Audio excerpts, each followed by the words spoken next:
San Luis, how are you? Soy Gabriela Ramirez Arellano. And I am Alejandro Santiago. Hola a todos. We are the product and reflection of the places and people we surround ourselves with. The environments in which we live inform our decisions as well as our options and opportunities. And so, when the world as we know it is reflective of only one or only a very few perspectives, we can become the product of silos. And silos are structures that separates us from understanding and connecting with one another. For Emilia Serrano, uprooting from Union City, California to Troy, Missouri as a teenager became one traumatic transition after another as she found herself siloed in a new community.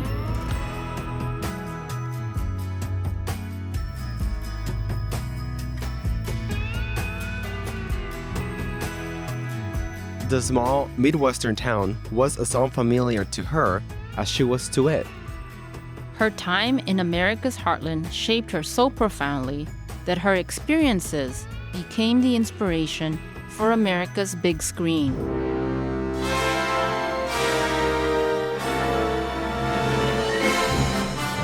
All right, quiet on the set. And she's winning. She's taking her stories all the way to Hollywood.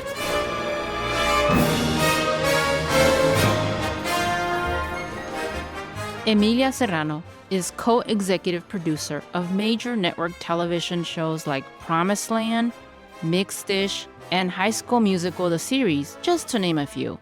In fact, Emilia's creativity and skills have attracted the attention of major production houses. She recently sold exclusive content to Columbia Pictures, Sony Pictures Worldwide Acquisitions, and For America Ferrera.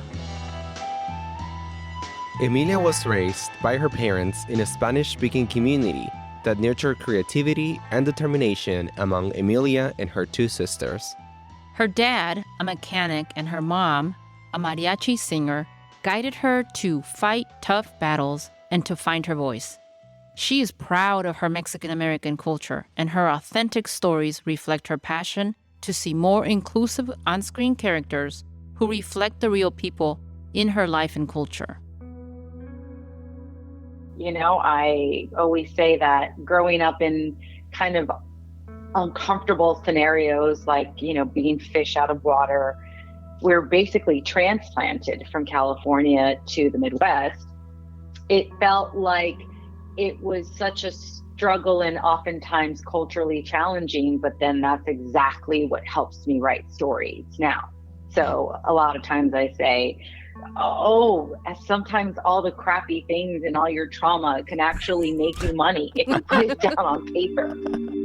Emilia and my family moved to Troy, Missouri around the same time, and it was a culture shock for both of us.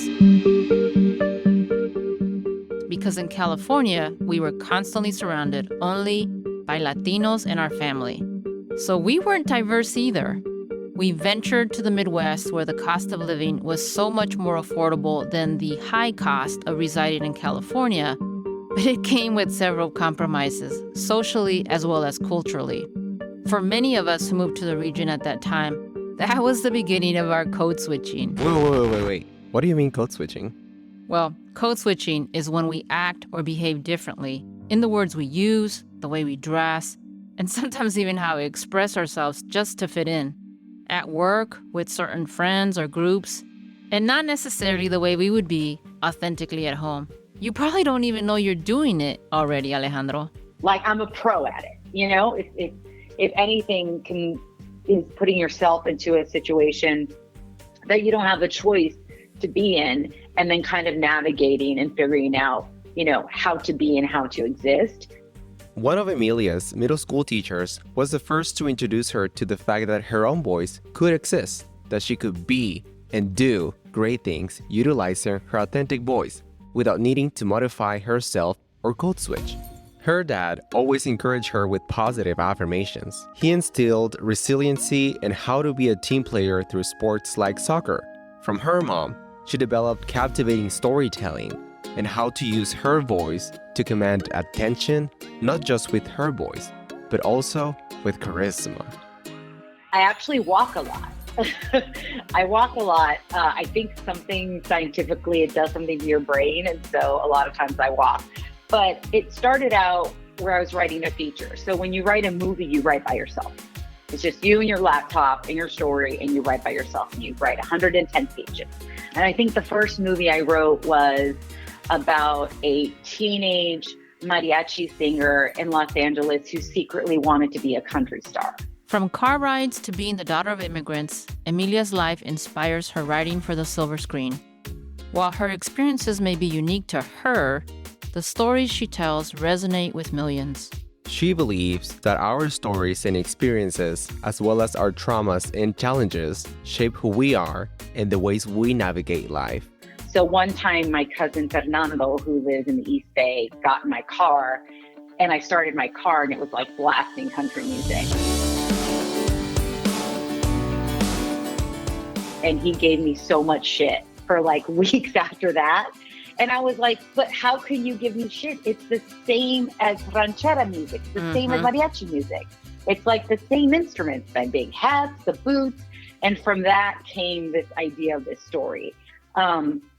They always have like a version of identity. I think when you're a first generation daughter coming from immigrant parents, there is constantly an identity crisis happening within you that you may not be aware of.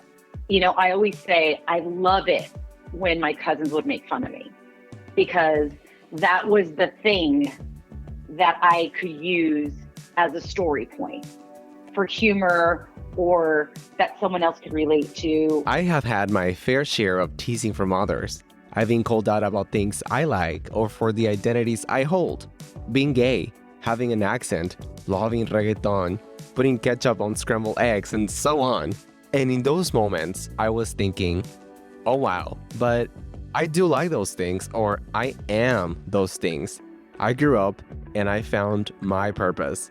I learned that those things that I thought were liabilities are the things that empower me and are the parts of me I love the most. Like Emilia, I found my power and nobody can take it away from me. I always say that I stick to my truth. Nobody can challenge my truth. Nobody can challenge my story. Nobody could say, well, I don't know if that's real. Okay, well, it didn't happen to you, but it happened to me, or it happened to a family member, or it was part of an experience that I was a part of.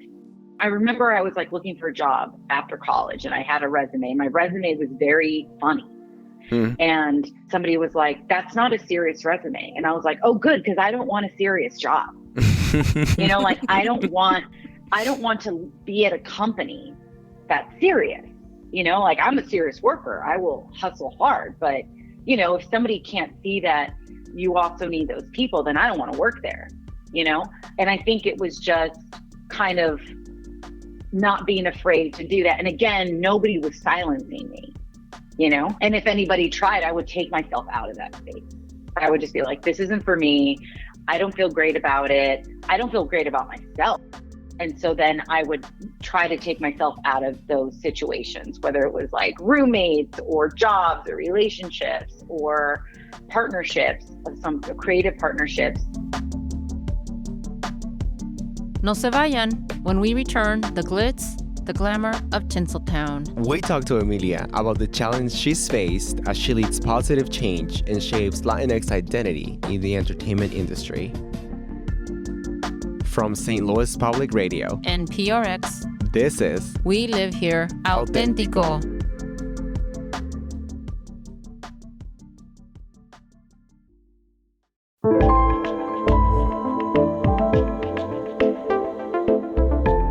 We know Latinos are perpetually absent in major newsrooms, Hollywood films, and other media industries. Their portrayals, or lack thereof, deeply impact how their fellow Americans view them. In fact, U.S. Representative Joaquin Castro has made the inclusion of Latinos in media a principal issue and implored Hollywood studio directors, journalism leaders, and book publishers to include their perspectives. He says the lack of accurate representation, especially in Hollywood, means at the very best that Americans don't get a full understanding of Latinos and our contributions. At worst, especially when Latinos are solely portrayed as drug dealers or criminals, it invites politicians to exploit negative stereotypes for political gain. I also want to call attention to the fact that the numbers show the popularity in consumption of Latino media is through the roof, but does not translate to the actual representation.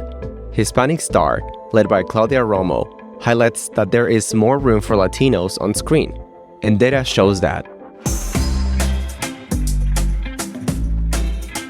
In 2021, Latinos were just 7.1% of film leads, 7.7% of overall cast members, and 6.8% of writers, while we represent around 30% of all box office tickets. And it's not like there isn't a market for it.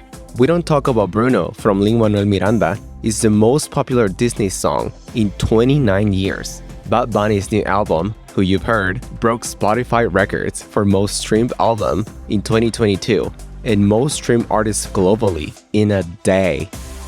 Wow. And these are just some of the reasons that we are so glad to be talking to Emilia and to know that she's out in La La Land, movie capital of America, advocating and speaking up for our Latino voices and representation.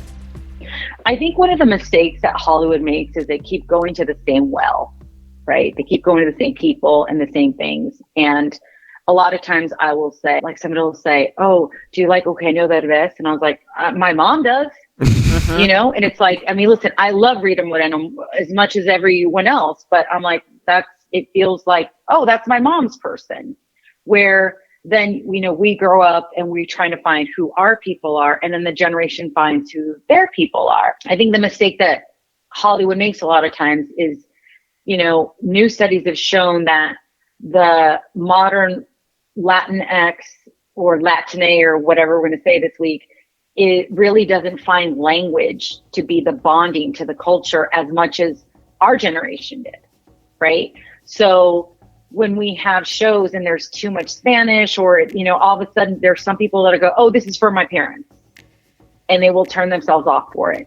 I also think it's like sometimes when we do certain shows, we're not showing what it looks like today, right? So I only work on brown and black shows. That's where I feel seen. That's where they see me. And I don't want to be the only Latino in a room. I've been that in the beginning of my career, and it sucked, you know? So I don't do that anymore, and I haven't for quite a while. But I think it's just, what's the story? A good story is a good story. Is it a love story? Does it have a Latino character or two? That, to me, is still representation. But we have to have an element of why is that person Latino in that story versus just putting, you know, Diane Guerrero in it.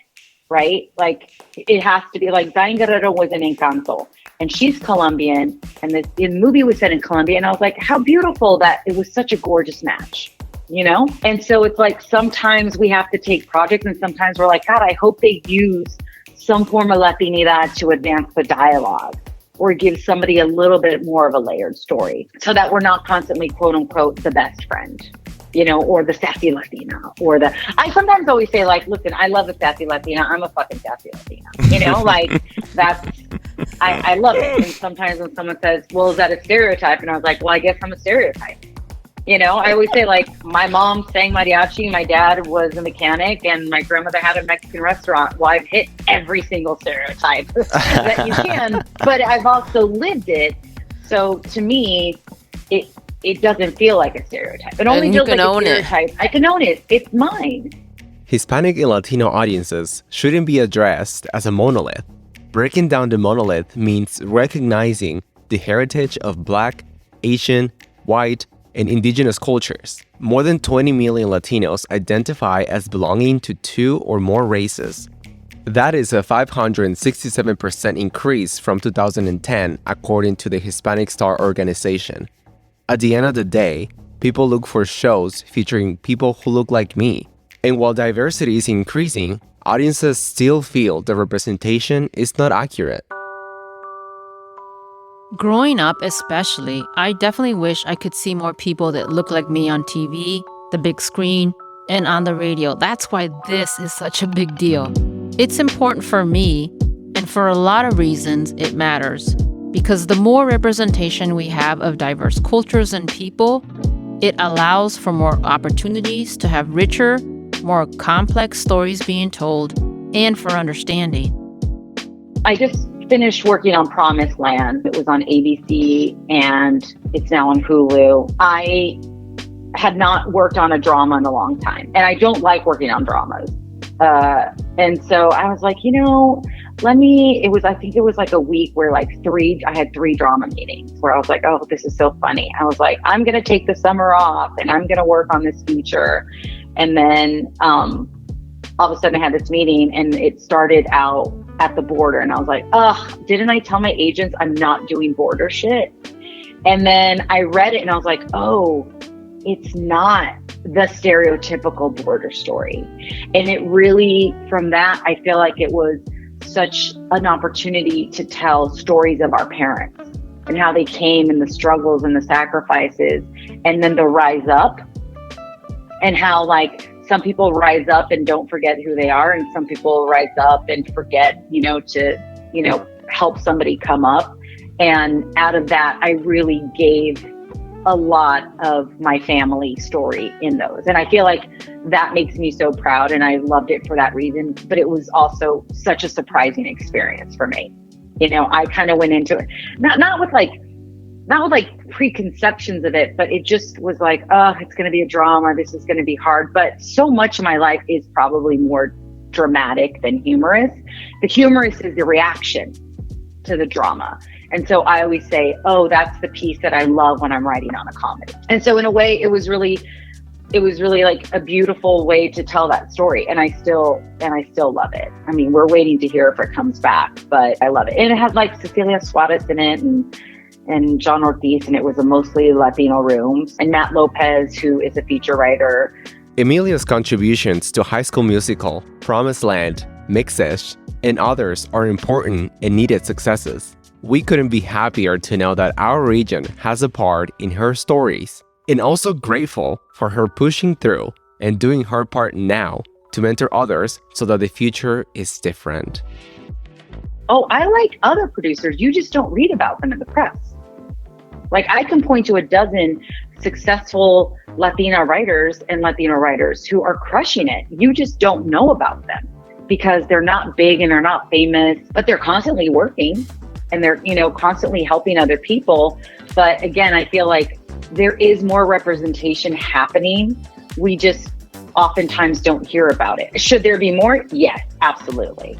But I will say, a lot of times on Latino shows, they don't have a lot of upper level writers on it. And I think that's also a problem, is it's hard to get into the business and then stay in the business, but you got to help people level up. You really have to, check. All my mentees, I check in on them. I give them advice. Most of my hand-holding is emotional advice. That's how much it hasn't changed, is that we still have to talk about the hard meetings, the hard note that somebody gave. Someone once told me, a very famous Latina actress said my script was too Mexican. We have so much more coming up next, including Emilia's response to her script being labeled too Mexican. De St. Louis Public Radio, EPRX. Esto es We Live Here. Auténtico.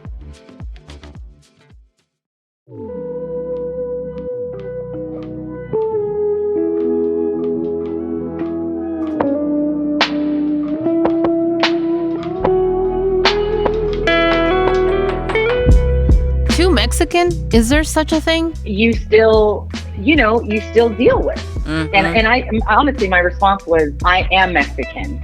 I can't be too. Right. It is. Right. That is me. As we talked to Emilia, we both kept smiling at each other and feeling like she was not only speaking, but also living the whole purpose of this podcast, finding our voice, being ourselves. So we had to know what living authentically means to her. I think it's just really constantly speaking up in a way that vibrates your being. So anytime you're speaking up, and maybe it is something that resonates with other people, and maybe it's something that doesn't, but it's always resonating with you. It always feels like that's the thing that drives you, that like gives you that adrenaline rush. As long as you're always doing that and you can feel that way, regardless of whether it's, you know, one person or 100 or 1,000, it doesn't matter who hate or love it. That's the piece that I feel makes it authentic. There are times in our lives that we feel alone, that we feel like we're the only ones that are going through something. Have you felt like that before, Gabby? Absolutely. There have been many times in my life that it was total chaos, and I really didn't even know what to do or who to go to for help. When I got divorced, when I had to find my first job after the divorce, when I moved to St. Louis and started my professional career, and even when I tried to find a counselor last year. The power of representation is what creates visibility to the identities, situations, and beliefs we hold. Like the journey of being an immigrant, being single at 52 and exploring love, being a single mother, being a queer kid in school. Seeing those stories represented on TV by people that look and talk like you makes your story normal, valid, and known, and why we need each other.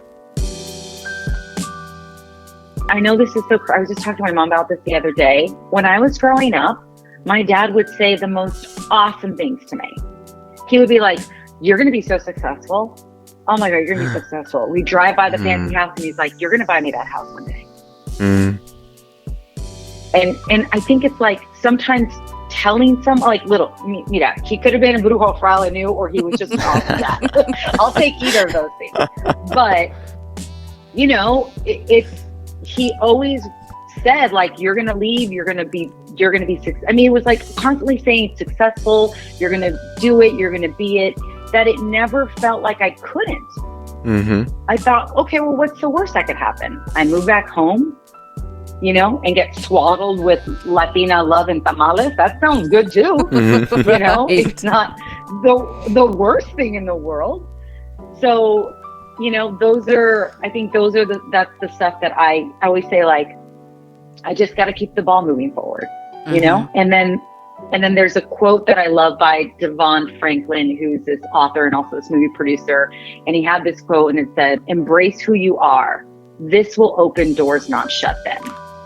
And I think that is a piece of it, of just saying, like, you know what, like, just keep it, just keep going and the right team will show up. Just keep going. The right team will show up. We have learned so much from Emilia, from how she approaches her work to how she's working to change the future of representation in Hollywood.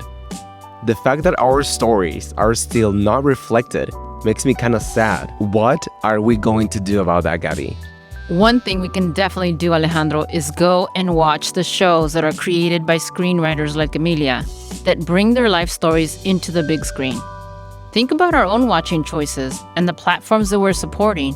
Basically, continue to break down those silos that alienate us from others and from our communities. Our stories are a vital part of the American story, so stay tuned and be on the lookout for Emilia's next big hits. She told us she will be rewriting the movie Made in Manhattan for Fox and a fun holiday movie that she is writing for Viacom about 3 friends trying to sabotage their boss, and even a book. From St. Louis Public Radio and PRX, we live here. Auténtico! Support for this podcast comes from the Corporation for Public Broadcasting. From PRX.